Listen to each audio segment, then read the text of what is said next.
Drama serial دستک کی next episode میں آپ دیکھیں گے کہ اب کرن سیف کی وجہ سے بہت پریشان ہے، کیونکہ سیف اس سے صاف کہہ چکا ہے کہ وہ شانی کو کرن سے چھین کر نہیں رہے گا، وہ اتنی آسانی سے اس کا پیچھا نہیں چھوڑے گا۔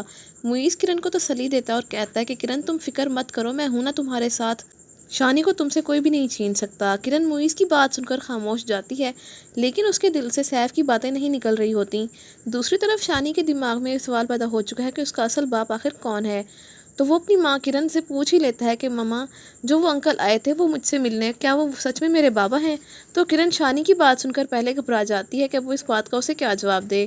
کرن شانی سے کہتی ہے کہ نہیں شانی، وہ انکل تمہارے کچھ نہیں لگتے، سمجھے تمہارے بابا صرف اور صرف معیز ہیں اور کوئی نہیں۔ کرن یہ کہہ کر شانی کو تو خاموش کروا دیتی ہے۔ کرن کی ماں اسے دیکھ کر بہت پریشان ہوتی ہے اور اپنے بھائی یعنی کہ کرن کے ماموں سے کہتی ہے کہ سیف کرن کو دھمکی دے رہا ہے کہ وہ شانی کو اسے چھین لے گا۔ تو کرن کے ماموں اس سے کہتے ہیں کہ کرن تم پریشان مت ہو، ہم سب ہیں تمہارے ساتھ، وہ سیف کچھ بھی نہیں کر پائے گا۔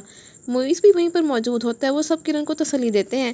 دوسری طرف سیف اپنے بیٹے کو اپنے گھر میں لانے کی پوری تیاری کر رہا ہے اور شانی کا الگ سے کمرہ بنواتا ہے، تو اس کی ماں یہ سب دیکھ کر پوچھتی ہے کہ تم کس سے بات کر رہے تھے اور تم نے یہ کمرہ کس کے لیے بنوایا ہے؟ تو سیف کہتا ہے کہ آپ کے پوتے شانی کے لیے، اور میں بات بھی اسی سے ہی۔ سیف ویڈیو کال پر شانی کو اس کا کمرہ دکھاتا ہے۔ سیف کا مقصد شانی کو کرن سے دور کرنا ہے، وہ شانی کے دماغ میں یہ بات ڈالنا چاہتا ہے کہ کرن سے بڑھ کر وہ شانی سے محبت کرتا ہے۔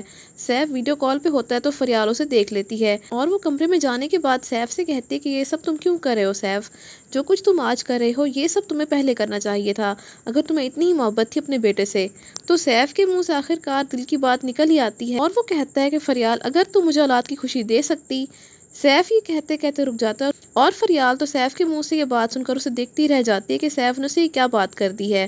تو آپ سب کو کیا لگتا ہے کہ سیف اپنے مقصد میں کامیاب ہو پائے گا یا نہیں؟ اس کہانی میں کون سا نیا موڑ آئے گا؟ کامنٹس میں ضرور بتائیے گا۔